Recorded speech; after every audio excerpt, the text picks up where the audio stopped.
हरिओम। मैं मनीषा। आज मैं लेकर आई हूँ शरतचंद्र चट्टोपाध्याय द्वारा लिखित कहानी जिसका शीर्षक है अभागी का स्वर्ग। आइए सुनते हैं। ठाकुरदास मुखर्जी की पत्नी 7 दिन के बुखार से परलोक सिधार गई। चावल धान का व्यवसाय करके वृद्ध मुखर्जी गांव के प्रमुख व्यक्ति बन गए थे। उनके 4 पुत्र, 3 पुत्रियां और बहुत से रिश्तेदार थे। उनकी पत्नी की मृत्यु का समाचार सुनकर गांव भर के लोग बड़े उत्साह से शव यात्रा देखने के लिए आए। पुत्रियों ने रोते रोते माँ के ललाट पर सिंदूर और पैरों में अलता लगाया। बहुओं ने सास के ललाट पर चंदन का लेप लगाया और बहुमूल्य वस्त्रों से मृतक की देह ढक दी तथा आंचल से सास के पैरों की धूल पोंछकर प्रणाम किया।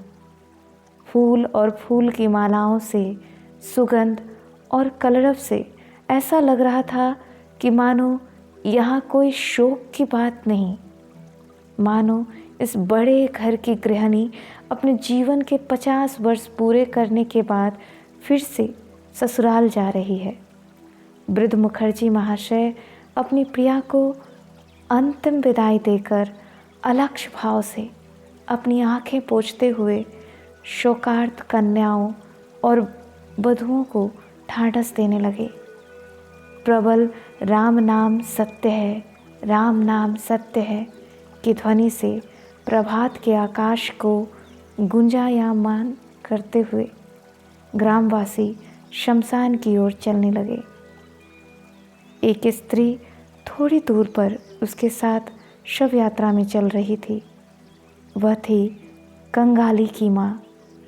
वह अपनी झोपड़ी के पास जो 2-4 बैगन लगे थे उन्हें तोड़कर झोली में लिए बाजार बेचने जा रही थी।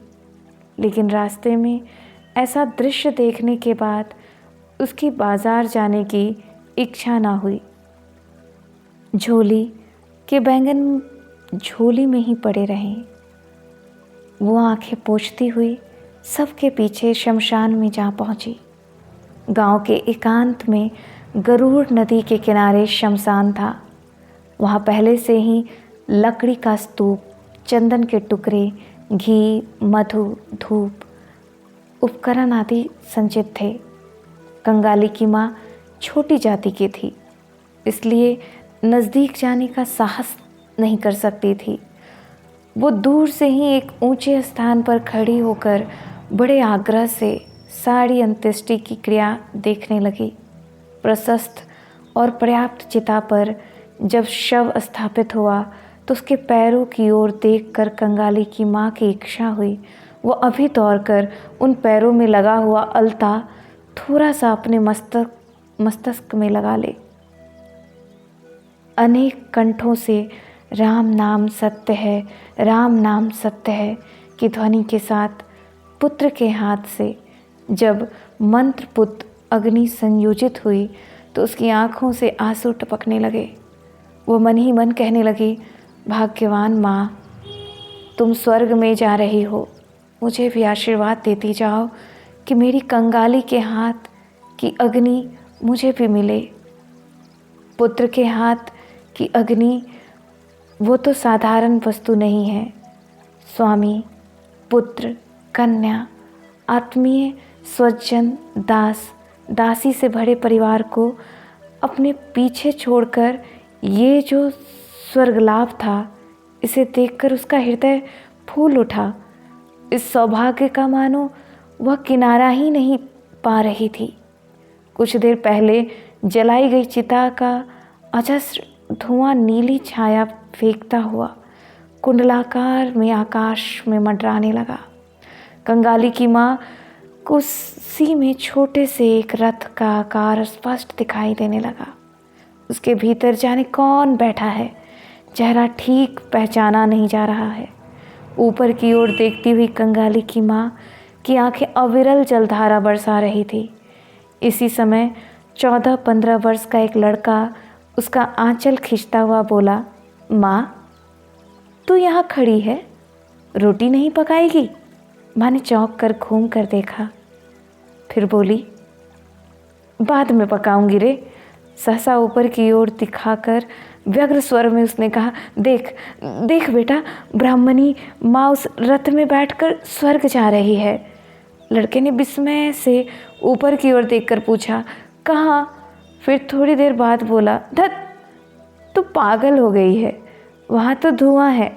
फिर नाराज़ होकर बोला, दोपहर हो गई है क्या? और उसी के साथ माँ की आंखों में पानी देखकर बोला, ब्राह्मणों की बहू मरी है, उसके लिए तू क्यों रोती है? कंगाली की माँ को अब होश आया। दूसरों के लिए इस तरह शमशान में खड़ी होकर रोने में उसे ही लज्जा आई। यहाँ तक कि लड़के के अकल्याण की आशंका से उसी क्षण आंखें पोंछकर हंसने की कोशिश करती हुई बोली, रोऊंगी क्यों रे? आंखों में धुआं जो गया था। हाँ, धुआं लग गया था, तू रो रही थी। माँ ने और प्रतिवाद नहीं किया।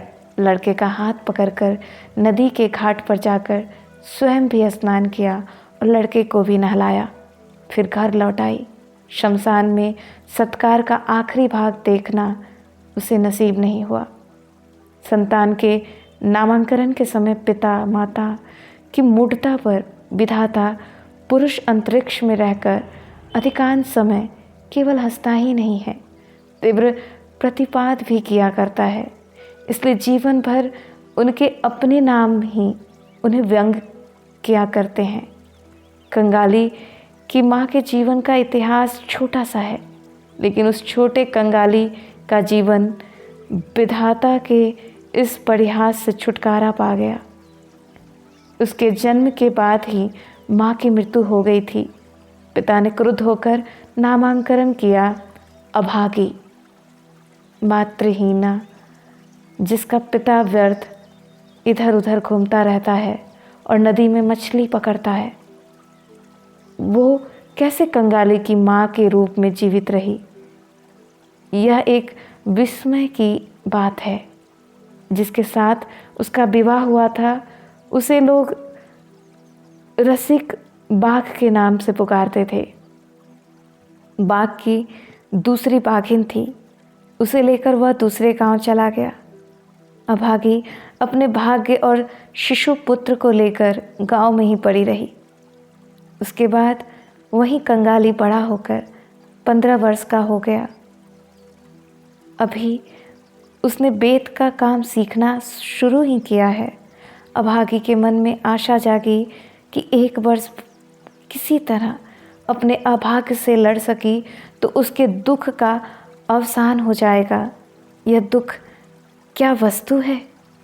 इसे जिसने दिया है और जिसने भोगा है, उसे छोड़कर और कोई नहीं जानता।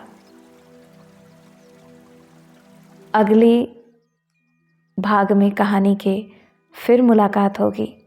अभागी के इस अंश को सुनने के लिए आप इस चैनल को लाइक, शेयर और सब्सक्राइब करेंगे। अपने वाणी, विचार और व्यवहार को देखते हुए दिन बिताएं अपनों के साथ। जय गुरुदेव।